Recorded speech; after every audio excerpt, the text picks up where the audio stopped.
Previously, on Night of the Serpent. Led by Key without Lock, the heroes of Rebizar strike out across the swampy Aldani Basin, making for the ruined city of Giacomo and the Heart of Ubtao that hovers above it. On the first day down from the wasteland, the ground beneath their feet softens and grows soggy, full of treacherous sinkholes. They are accosted that day by a drove of sturges, enormous mosquitoes with 4 buzzing wings, and bloodthirsty proboscis. This is a simple battle for the adventurers, and they drive the insects away. That night, however, as they camp, their dreams continue to worsen. In their sleep, 13 Stars by Sea envisions the heart tumbling and twisting like the puzzle in their pack, with a mysterious blue light glowing out from a keyhole they cannot unlock. On the second day, the party crosses into a bayou. 13, terrified as ever, clambers atop Vorn, who wades through the waist-high water.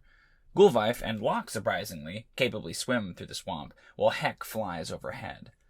There, amid the mangroves, they encounter another pair of explorers, a garrulous human named Ferrul and his companion, a fat old halfling named Gondolo. The heroes of Rebizar are surprised to discover these 2 explorers rowing, of all things, their old canoe, abandoned in the jungles south of Fort Vengeance. When the explorers hail them, 13 instantly recognizes the signs of thieves' cant, and determines them to be con artists. The 2 parties bivouac together. As they do, Ferrul talks and talks and talks, while his silent partner Gondolo fetches them each a cup of caldi, a steaming hot beverage made from cocoa beans, that's brewed in a strange contraption they keep at the front of their canoe. The 2 ne'er-do-wells explain that they have it on good authority that the Star Goddess, a fabled skyship from the equally fabled Sky City of Halrua, has crashed somewhere in the jungle, and they have a map that might lead to its location. They offer the party a chance to jump in on this adventure, but with their own time constraints, and not really trusting these 2 scoundrels, the party politely declines, and the 2 groups of explorers head on their individual ways. That night, 13 questions Locke about why they've been following the party, and Locke reluctantly agrees that, in another life, they knew 13's parent, the one who disappeared in the jungle, a tabaxi hunter by the name of Lantern at Noon. The pair of them used to be partners, guides, Locke explains, leading expeditions to rare locations in Chult. When pressed for more details, Locke is evasive, however. On the third day, the characters begin to encounter signs of undead. Rancid smells, bloated bodies floating in the water, random hacked-off bits of zombies that shamble harmlessly around. And indeed, that night when they camp, they are attacked by a zombified triceratops slumbering in the mud just beneath their campsite. They quickly dispatch the beast, but the sight of it shocks Gûlwyf, who was raised by triceratops, to the core. The next morning, they are awakened by a trio of circling aarakokra. Their leader, Key, wants Heck to return to the monastery of Kir Sabal.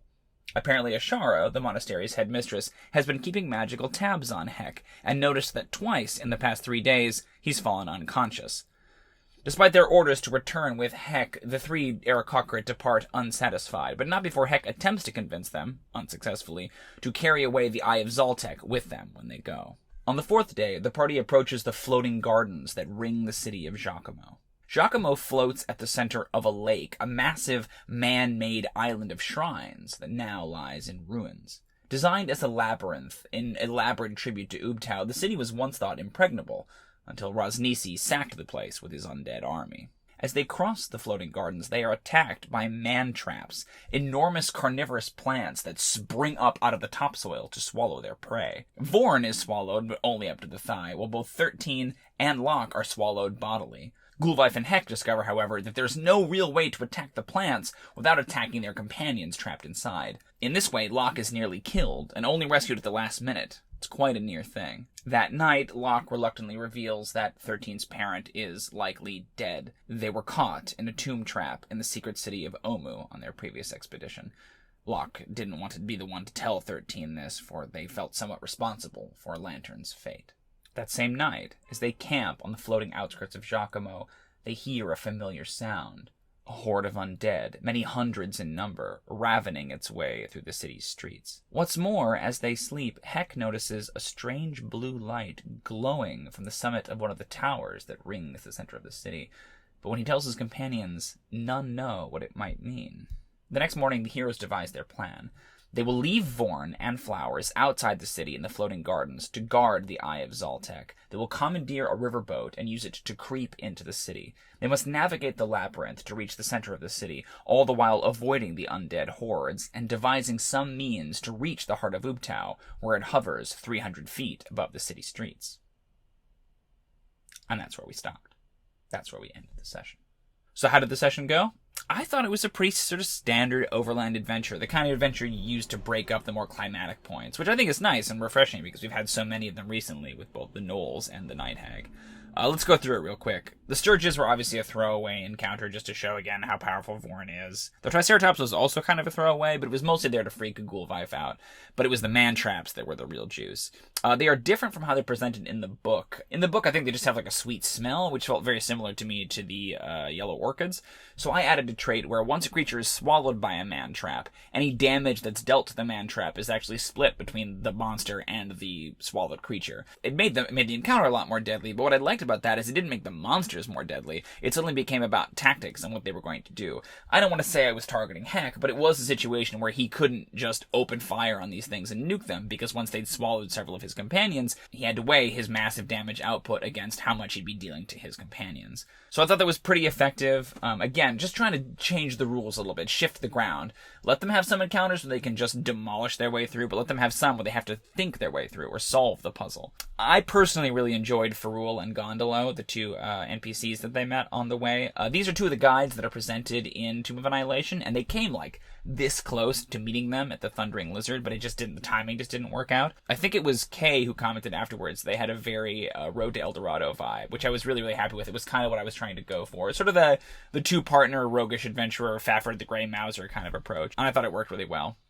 Gûlwyf, again, rather than engaging in the politics or the scheming, just enjoyed whatever food was offered to her, so she and Gondolo had a moment with the Caldi, or the coffee, which I thought was really fun. In this episode, we also had Locke's history sort of come to the forefront. It was, again, one of those things that I didn't want to have, like with Eku, this long, drawn-out thing where we wondered for sessions and sessions what was going on. So I just had Locke basically spill the beans. Considering their particular history with 13, it didn't make a lot of sense to obscure that fact for too much longer. Obviously, Locke is an invented character, but they were inspired by a tabaxi that does appear in the book, a hunter by the name of Bag of Nails. We will see more of this story, obviously, as we go on. Locke hasn't told 13 exactly everything yet, which we'll get to, I think, in a session or two. And lastly, let's talk about Giacomo. Neither it nor my interpretation of the Heart of Ubtao actually appears in Tomb of Annihilation. The Heart of Ubtao does appear. It's basically like a flying earth moat that some red wizards have taken up residence in. And I was so intrigued by the idea and the imagery of this like floating heart that was sacred to the people of Chult that when I got to that part of the book and read about it, I was frankly pretty disappointed. So I kind of maybe went overboard in what it is and what it means to the campaign. We'll obviously talk about that more when we actually get there. But the conceit with Giacomo is it was inspired by Tenochtitlan, the Aztec city, I believe, that's sort of all the floating gardens. And so the environment the players are heading into is a city on an artificial island floating at the center of this lake that is partially sinking and is overrun with zombies and other things. And that is basically the central point for the floating Heart of Ubtao. So in order to get to the temple, they have to navigate this city. I suspect that because Heck can fly, that will make some of the labyrinth stuff a little bit less exciting, but how is he going to bring his party along? We'll have to see. Yeah, that was the session. I thought it went pretty well. Again, nice and refreshing, just overland travel before we head into the big climactic section of the Heart of Ubtao arc. How do you think the session went? Do you have any questions about Tomb of Annihilation or the way I'm running the campaign? Do you often redesign monsters or dungeons or elements of the game to make it more exciting for your table? I find I do that almost every week, and I'd be curious to see how much you do it in your games. If you do, leave a comment below. I'd love to read about it. As always, subscribe to the channel and tune in next week for another episode of Previously On. Until then, happy adventuring.